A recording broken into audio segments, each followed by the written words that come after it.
Did you just find out the military is relocating you to San Antonio, but you have no idea where to live or where to even begin to look? Well, I've got you. Hi, I'm Christine Johnson. Welcome to another episode of Serving San Antonio, where I tell you everything there is to know about living right here in San Antonio. So if you want to hear more about that, make sure you hit that subscribe button above. In this episode, I'm going to tell you everything there is to know about your military relocation to San Antonio. Step 1. What base will you be stationed at? There's 3 main bases that people pretty much get stationed to.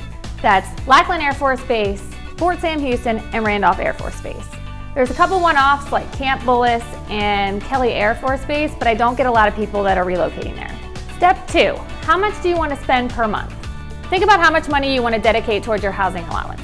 Once you've done that, you need to contact a realtor here in San Antonio. P.S. I happen to know a really good one. Depending on where you're coming from, you're really going to have to get used to the different housing prices here.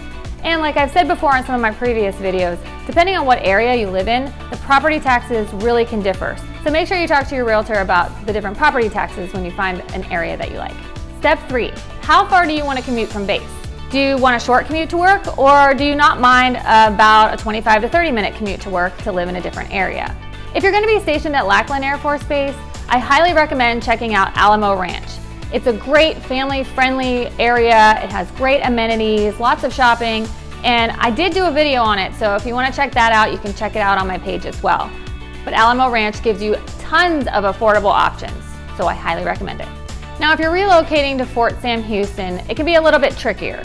Since Fort Sam Houston is located closer to the downtown San Antonio area, your closest commuting areas and neighborhood-wise would be Alamo Heights, Terrell Hills, and Almost Park. The caveat to those areas is that they are in a lot more pricier areas. So depending on your budget, you might have to look a little bit further outside of those areas. In those cases, check out areas up near the airport or inside the San Antonio Loop for a lot more affordable housing.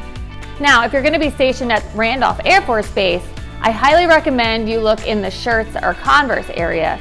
In those types of areas, you're going to have between a 10 to 15 minute commute to base, so it's a really short commute. Step number 4, get your list together. What do I mean by making a list? Well, your realtor is going to need to know what you want. In order to set you up on a list of searches for some houses to start looking at, we need criteria. So decide, do you want a 1-story, a 2-story, does it matter? And once you decide that, you need to make a list of 3 must-haves and 3 hard no's. I promise you, only 3 for each. Anything more than that, it starts to get complicated and you're never going to find a house with all of those qualities. Don't waste time looking at a house that's not going to work for you. You'll eventually find one that you absolutely love and has everything that you want. Now, this is the hard part, and this is where it gets a little bit tricky for people, but I highly recommend that if it has 2 out of your 3 must-haves and you just love the house and it checks the boxes for the hard no's, that you really consider looking at the house. Put it on the list. Keep looking. You will know when the right house comes along. And I promise you, your realtor will know it's the right house for you, and you will know it's the right house for you as well. Step 5, your house hunting trip. So about 3 months before you PCS, you'll receive about a week to 10 days house hunting leave to come to San Antonio and check everything out. So the first thing you want to do when you get here is find a house. Now that may take a few days, but once you find that house, you've got some work to do.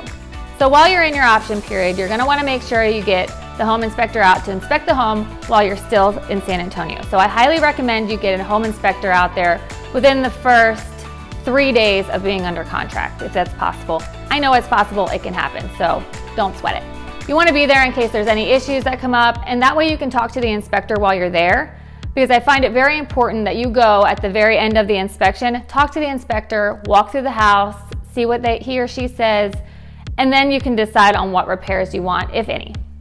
So while the inspection and everything's going on, in the meantime, if you don't have a bank that's local here in San Antonio, which I personally didn't, you'll want to go find a bank and open up an account.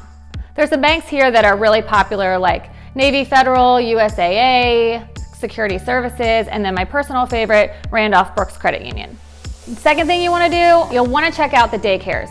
Start calling daycares in the areas around the home that you have under contract.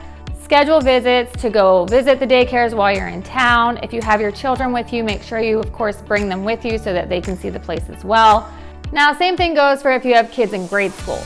Go to their school, drive to it, go inside, talk to them, get a tour of it, and even discuss registration and how far out you need to register your child, if not at that time. Now, here is one thing I cannot stress enough. Drive your commute to work. And when I say that, I mean drive it to and from during the time that you'll be commuting to work. I can't stress that enough because when you're looking at houses, you're not seeing the traffic during your daily commute. So definitely drive the commute to and from work during the times you'll be traveling. Well, I hope this gave you some great insight into the military relocation process. I know every process is different and it can be stressful, but these were some of the tips that really helped me when we PCSed here a few years ago. So please feel free, reach out, call me, text me, shoot me an email, whatever works best for you. Or if you have any other questions that aren't even related to PCSing, I'm happy to help. So don't forget to hit that subscribe button above and that little like button to see more videos about living right here in San Antonio.